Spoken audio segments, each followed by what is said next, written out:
People often assume that trauma has to be some singular, massive, cataclysmic event. Well, it might be, but it doesn't have to be. I dislike the term big T, small t, which gets thrown around in the subject of trauma. And the reason is I don't think it's accurate. I think it's a bit disrespectful because it's sort of, my trauma is bigger than your trauma. And it's like, oh, really? I mean, it's immeasurable. And everyone's experience is their experience.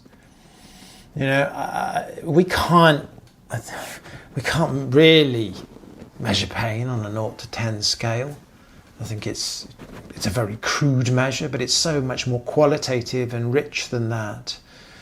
And so neither can we actually suggest that there is a sort of a magnitude scale for trauma. There are different types of trauma and they present differently.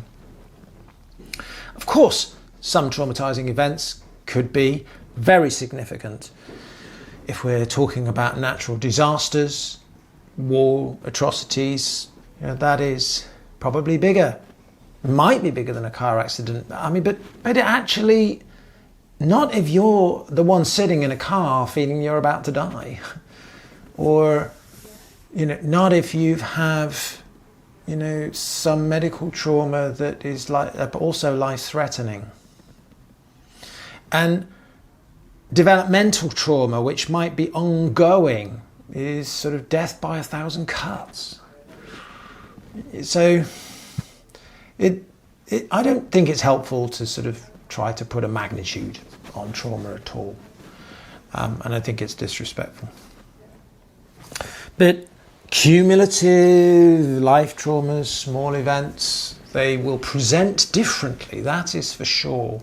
They will present differently if you've got developmental trauma because it plays out in a much more complex way in terms of relationships, in terms of health. These adverse childhood experiences create complex health and relational and life challenges.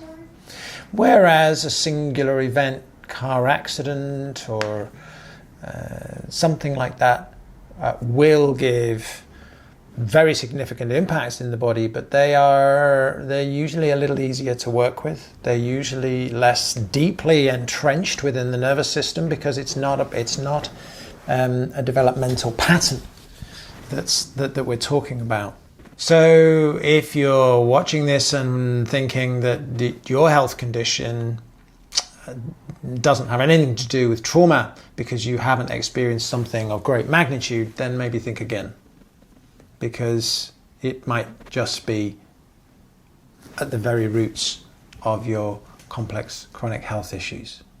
If you're listening to this and you might be feeling like what you're going through doesn't justify intervention, or my trauma is not big enough, or that we should just get on with it, and so I mean really, if things are affecting you, they're affecting you, and that's all we need to worry about, and to go, that's what's important for you, that's your suffering. It's very real and it has no less value than anybody else's, or no greater value than anybody else's, and you will be met here neutrally, in compassion, with regard for your experience.